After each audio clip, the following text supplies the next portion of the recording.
Assalamualaikum warahmatullahi wabarakatuh. Alhamdulillah wassalatu wassalamu ala rasulillah Sayyidina wa habibina wa syafi'ina wa qurrati a'yunina Muhammadin ibn Abdillah sallallahu alaihi wasallama wa ala alihi wa ashabihi wa man tabi'ah, amma ba'du. Hadratal muhtaramin, para alim, para ulama, para kiai, para habaib, para ustadzah, dan segenap para cendekiawan penebar kebaikan di muka bumi Allah Subhanahu wa ta'ala, rahimakumullah. Alhamdulillah, kita akan menjelaskan tentang zuhud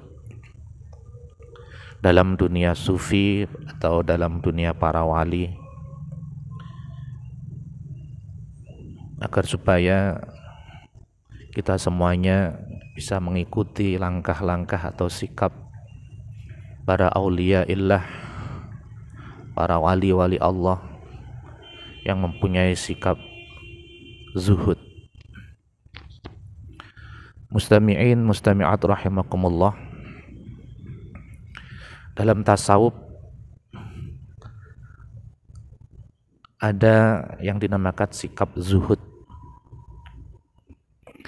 Jika disebut kata zuhud, maka biasanya sering muncul adalah dikaitkan dengan hidup nyepi, menjauhi masyarakat, berpakaian lusuh, tidak memiliki harta benda, dan hal-hal lain yang bersifat menjauhi keduniaan. Padahal pandangan ini belum tentu sepenuhnya benar. Sebab ada pendapat sebagian ulama sufi yang memandang dibolehkannya memiliki banyak harta dengan cara yang halal, asalkan hatinya tetap cinta dan hanya terpaut kepada Allah Subhanahu wa ta'ala. Tidak memalingkan harta benda kita di dalam beribadah kepada Allah Subhanahu wa ta'ala. Tidak memalingkan keduniaan yang kita miliki jauh dari Allah Subhanahu wa ta'ala, sehingga tidak sempat sholat, tidak sempat membaca Al-Quran, tidak sempat menolong sesama. Jadi harta benda kita tidak memalingkan diri kita untuk selalu dekat kepada Allah. Pandangan tersebut diantaranya diungkapkan oleh seorang ulama sufi yang bernama Sufyan Ats-Tsauri, sebagaimana yang dikutip oleh Muhammad Asrar Yusuf, bahwa yang dimaksud zuhud adalah membatasi keinginan untuk memperoleh dunia, bukannya membatasi makan makanan yang kasar atau mengenakan pakaian kasar. Senada dengan Ats-Tsauri, Zunnun Al-Misri juga menyatakan bahwa jangan mencari dunia, namun jika mencari dunia maka janganlah mencintainya. Pandangan zuhud seperti ini juga ditegaskan oleh pendiri tarekat Asy-Syadziliyah, Imam Abu Hasan Asy-Syadzili, bahwa zuhud adalah mengosongkan hati dari selain Allah Subhanahu wa ta'ala. Hadirin wal hadirat rahimakumullah, itulah menurut para tokoh sufisme yang berusaha mendekatkan diri kepada Allah, berusaha membersihkan jiwanya, membersihkan hatinya dari ketergantungan urusan dunia. Namun bukan berarti kita tidak punya apa-apa, hanya satu pakaian yang lusuh sana kemari. Tidak seperti itu. Akan tetapi keduniaan yang kita miliki tidak memalingkan hati kita selalu berzikir kepada Allah, selalu mengingat kepada Allah. Hadirin mustami'in rahimakumullah, Berdasarkan penjelasan zuhud yang diungkapkan oleh beberapa ulama sufi, dapat diambil benang merah bahwa zuhud adalah sebuah sikap dalam hati yang hanya bergantung, fokus dan cinta kepada Allah Subhanahu wa taala. Apapun yang kita miliki kembalinya hanya kepada Allah Subhanahu wa taala. Sehingga hatinya tidak bergantung dan tidak cinta terhadap duniawi, meskipun memiliki banyak harta. Hadirin wal hadirat rahimakumullah. Kisah sufi yang mempraktikkan zuhud tersebut ialah Imam Abu Hasan As-Sadzili, tokoh tarekat Asy-Syadziliyah. Ia adalah seorang sufi yang dikenal kaya raya, namun di dalam hatinya hanya memiliki cinta kepada Allah Subhanahu wa taala. Dikisahkan bahwa ada seorang tamu yang merupakan murid dari kerabatnya yang miskin. Murid tersebut diperintahkan oleh gurunya bertemu Imam Asy-Syadzili untuk mendapatkan nasihat. Saat sesampainya di rumah Imam Asy-Syadzili yang sangat megah dan mewah, fasilitasnya terpenuhi semua, murid ini tidak percaya bahwa Imam Asy-Syadzili adalah seorang ulama besar. Bagaimana bisa dia disebut ulama, sedangkan rumahnya bak istana yang megah mewah, semua fasilitas ada. Dalam hatinya terbersit, karena dalam pandangannya bagaimana mungkin seorang ulama tapi memiliki rumah mewah bak istana, perhiasan yang elok, serta memiliki kuda yang gagah dan besar. Maka ia pun berpikir, bergelimangnya harta Imam Asy-Syadzili tidak mungkin mencirikan ulama yang dekat dengan Allah Subhanahu wa taala. Maka baginya, gurunya yang dalam kondisi miskin adalah yang lebih pantas menjadi ulama. Hadirin wal hadirat rahimakumullah. Setelah masuk ke dalam rumah Imam Asy-Syadzili dan bertemu dengannya, tamu yang merupakan murid dari kerabatnya menyampaikan salam dari gurunya dan meminta nasihat pada pendiri tarekat Asy-Syadziliyah tersebut. Kemudian Imam Asy-Syadzili berkata, "Tolong sampaikan ke gurumu, kapan berhenti memikirkan dunia?" Ia pun pulang kembali ke tempat gurunya dengan penuh rasa penasaran dan heran, sebab ia tidak dapat memahami maksud nasihat yang ia dapatkan dari Imam Asy-Syadzili tersebut. Setelah bertemu kembali kepada gurunya, ia menyampaikan pesan Imam Asy-Syadzili tersebut. Kemudian gurunya berkata sambil menangis, benar yang dikatakan oleh Imam Asy-Syadzili tersebut, bahwa meskipun ia banyak harta, tapi tidak sedikit pun hartanya menempel dan melekat dalam hatinya. Sedangkan saya dalam kondisi miskin dan papa ini, tapi masih memikirkan kapan memiliki harta.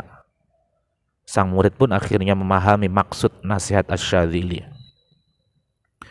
Hadirin wal hadirat rahimakumullah.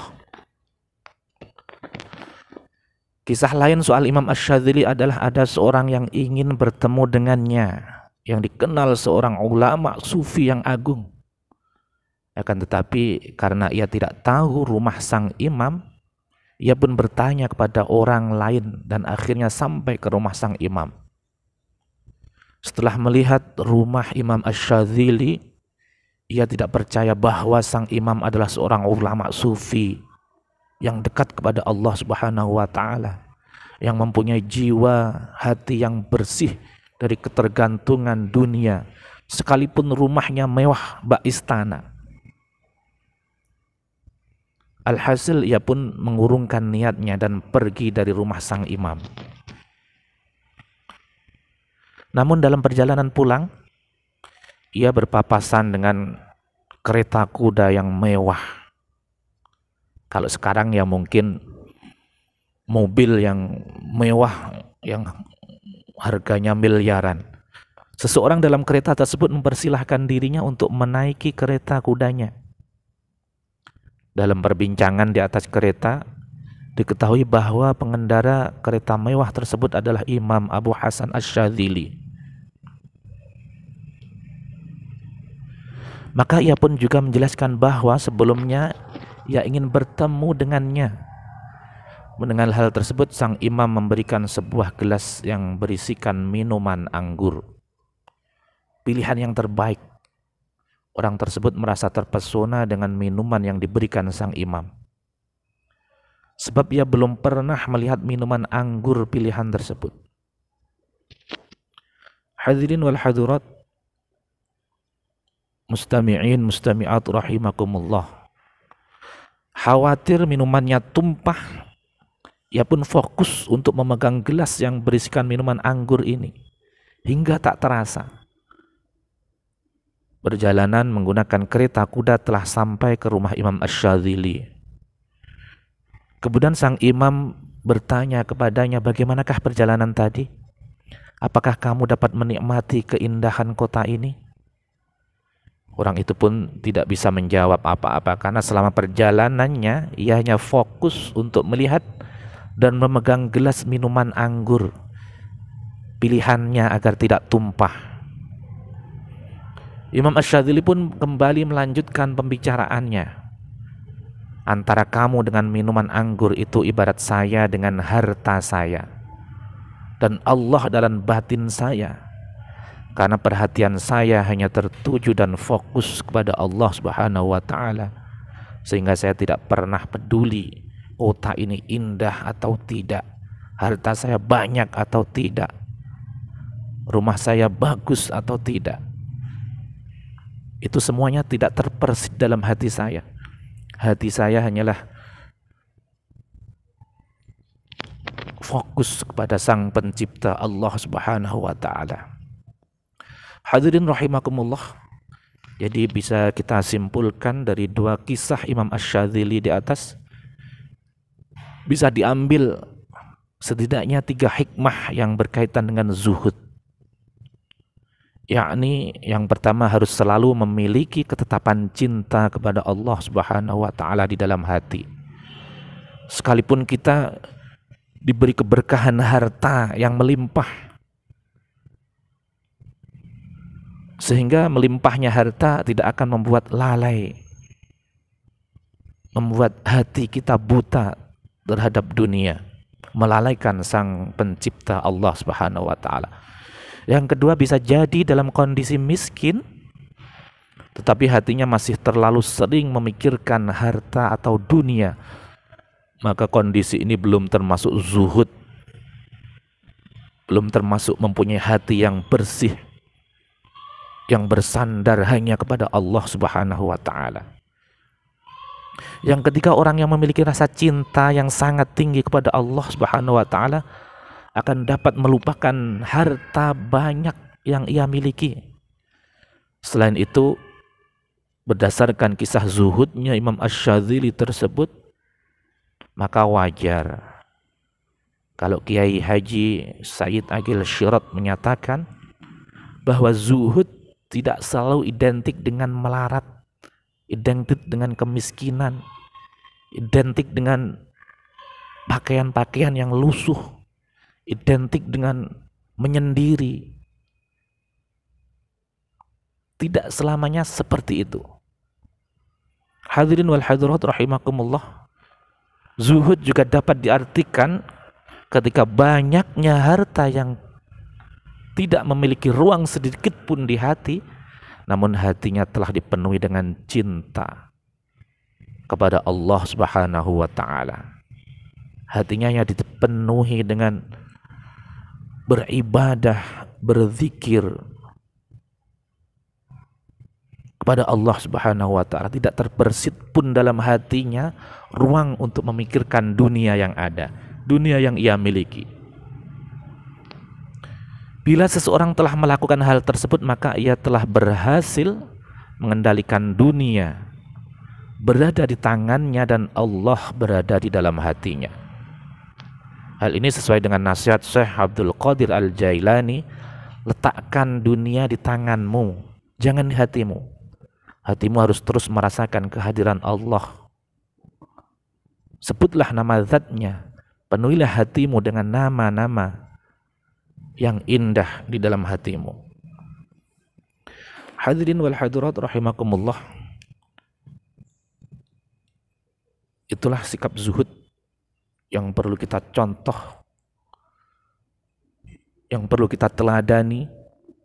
Sekalipun kita mempunyai harta benda yang melimpah, rumah kita bak istana penuh dengan kemewahan, kemegahan, fasilitas dunia terpenuhi semuanya, mempunyai kendaraan-kendaraan yang mewah, bahkan tidak hanya 100-200-an mungkin. Namun harta benda itu tidak mengendalikan hati kita untuk selalu berzikir, dekat kepada Allah, Sang Pencipta alam semesta. Hadirin wal hadirat rahimakumullah. Salah satu bentuk sikap zuhud menurut seorang ulama merupakan salah satu ciri seseorang tidak cinta dunia, akan tapi lebih cinta kepada akhirat. Ia lebih suka banyak memberi daripada penerima. Dia tidak tamak dalam hatinya berharap agar mendapatkan pemberian dari orang lain. Hal ini juga dinyatakan dalam hadis Nabi, al-yadul ulya khairun minal yadis sufla. Tangan di atas lebih baik daripada tangan yang di bawah. Meskipun ia memiliki harta yang melimpah, maka ia lebih senang dan bahagia hartanya tersebut dijalankan di jalan Allah. Sikap ini telah dilakukan oleh banyak kerabat Nabi Muhammad SAW yang kaya raya, seperti Siti Khadijah, istri Rasulullah, Sayyidina Utsman bin Affan, salah satu sahabat Rasulullah. Mereka orang-orang yang kaya raya, dunianya melimpah, rumahnya bak istana raja yang megah. Mereka selalu rela dan ikhlas memberikan semua hartanya, termasuk jiwanya, untuk membantu perjuangan dakwah Rasulullah sallallahu alaihi wasallam. Hadirin wal hadirat rahimakumullah. Dengan demikian, jika seseorang diberikan anugerah kekayaan, kaya raya, dan hatinya tetap mencintai Allah, sudah pasti ia akan ikhlas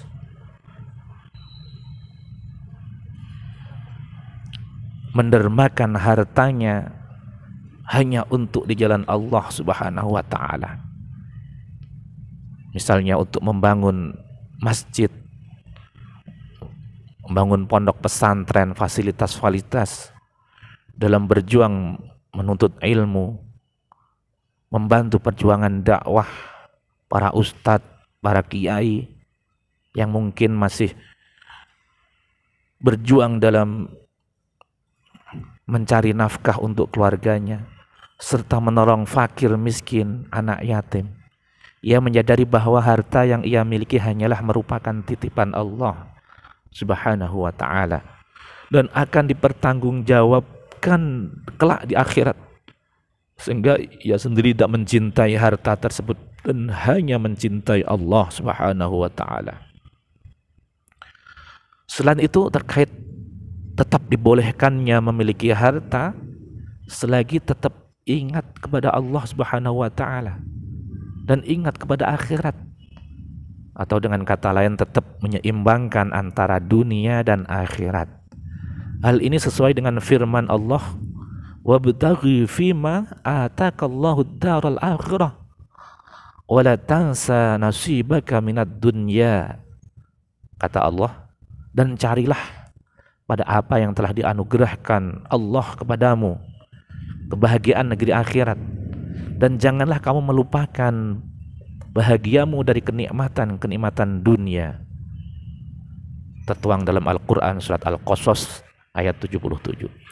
Hadirin wal hadirat rahimakumullah. pun demikian dengan doa yang biasa dibaca oleh umat muslim. Wa minhum may yaqulu rabbana atina fid dunya hasanah wa fil akhirati hasanah wa qina adzabannar.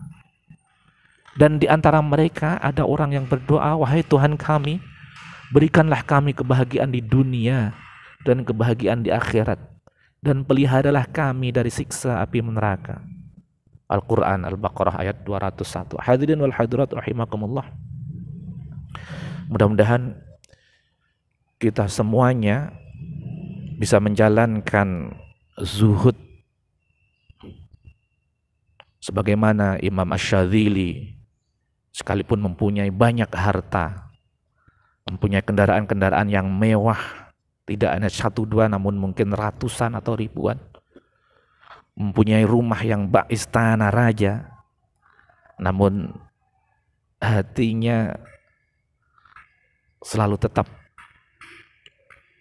berusaha berzikir, bertahmid, bertasbih, dekat kepada Allah Subhanahu wa taala. Sekalipun itu tidak mudah, mudah-mudahan kita semuanya bisa bersikap zuhud sebagaimana orang-orang yang hebat, Siti Khadijah, Utsman bin Affan, dan orang-orang zuhud yang lainnya. Namun hati kita tidak berpaling kepada Allah Subhanahu wa taala. Amin ya rabbal alamin. Terima kasih. Assalamualaikum warahmatullahi wabarakatuh.